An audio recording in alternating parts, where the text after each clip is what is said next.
Minha mãe me levava à igreja, mas só em 1992 eu aceitei Jesus como meu Salvador.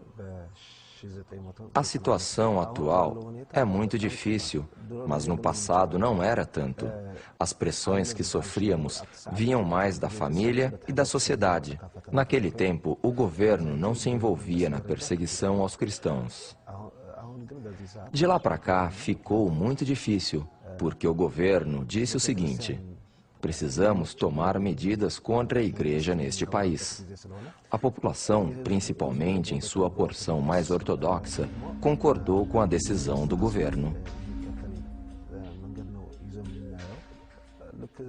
Muitas pessoas colaboram com as autoridades. Com certeza, se alguém por um momento abrir uma Bíblia num restaurante, será preso pelos agentes do governo e enfrentará muitas dificuldades na prisão. Será forçado a negar sua fé, será espancado, sofrerá vários tipos de tortura, e especialmente para os cristãos, não há julgamento, nem tribunal, apelos e coisas do tipo.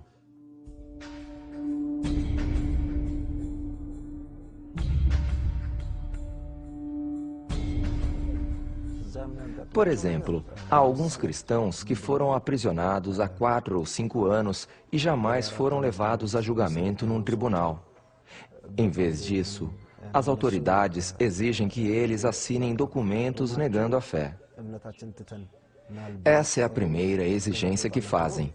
Quem se recusar a assinar será perseguido e torturado na prisão. A próxima punição é uma tortura cruel chamada posição helicóptero.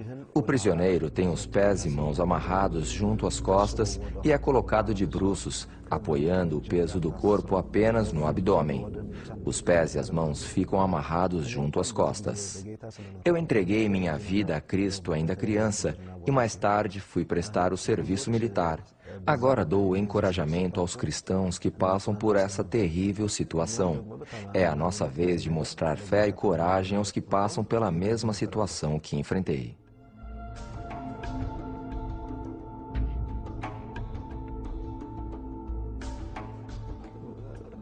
Eu não saberia dizer quantas vezes fui torturado desse jeito, mas me lembro que, durante cerca de 5 meses, me puseram numa solitária e me aplicaram diversos tipos de tortura.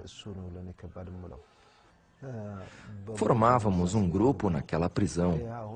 O plano do governo era extinguir e eliminar o cristianismo naquela área.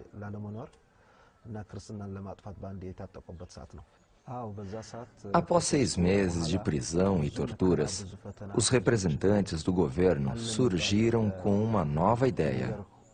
A ideia consistia em nos pedir para negar a fé e assinar um acordo. Naquele acordo, você se comprometeria a não ler a Bíblia, não orar, não possuir literatura cristã e não se reunir com mais de uma pessoa, pois alguém o estaria observando o tempo todo.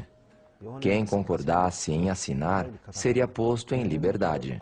Eles não se importavam em nos deixar naquela situação. Quem não assinasse o acordo seria mantido na prisão.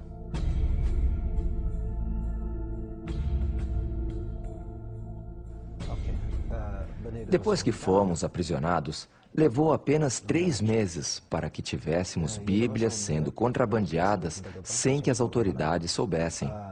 Separávamos as páginas da Bíblia em livros diferentes e distribuímos cada parte entre as celas.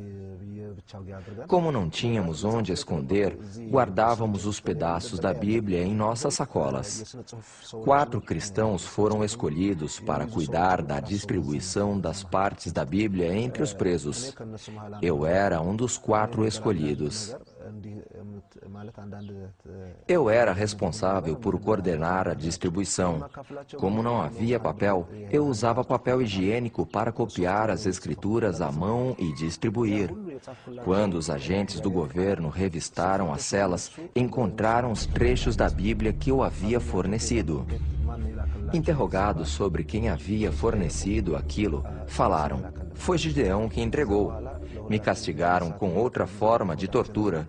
Me arrastaram de bruços no chão aquecido pelo sol escaldante e, como resultado, minhas mãos, braços e barriga ficaram em carne viva. Essa foi a pior tortura. Depois me jogaram numa cela de apenas 1 metro por 1,80. 2 meses depois, o comandante daquela região fez uma visita. Disseram a ele: "Este é Gideão." Então eles perguntaram se eu iria negar minha fé ou não. Eu disse: "Não negarei." Por causa da segurança que o Espírito Santo me dava, eu estava disposto a enfrentar qualquer coisa.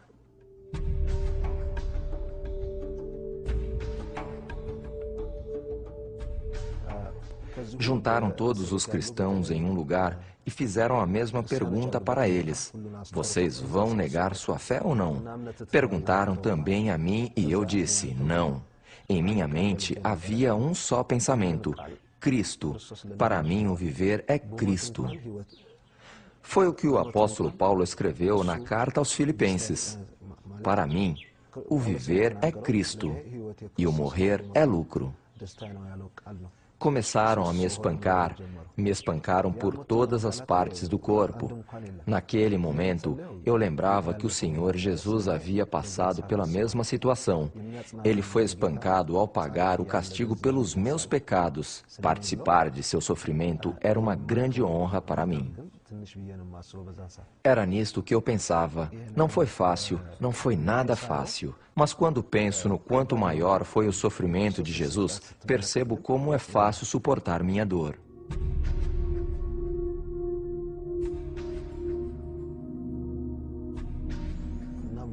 Depois de me espancar, foram embora pensando que eu estava quase morto.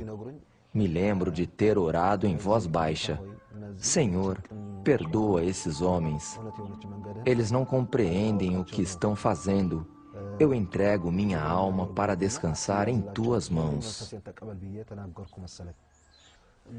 Amarraram minhas mãos e me jogaram de novo naquela pequena cela.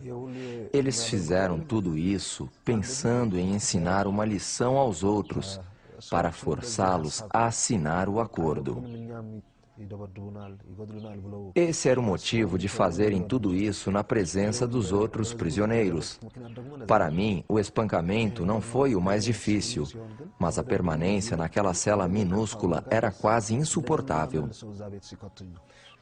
Não havia tratamento médico, todas as partes do meu corpo doíam e eu não conseguia deitar no chão para dormir. Pedi medicamentos, mas eles recusaram.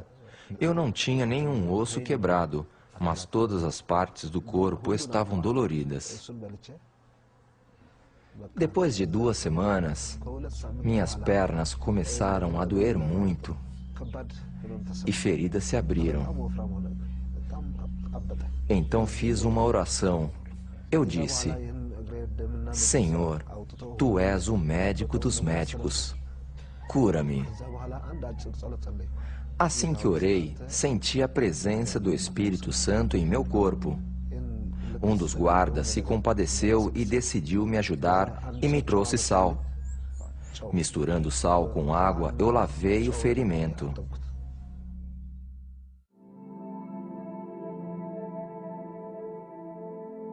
Permaneci por mais 2 meses naquela pequena cela. No 4º mês, me transferiram para outro lugar. Naquela ocasião, um dos meus agressores me perguntou: "Por que você passou por tudo isso? Por que enfrentar uma situação dessas? Por que tanta determinação? Por que não nega sua fé e leva uma vida tranquila?"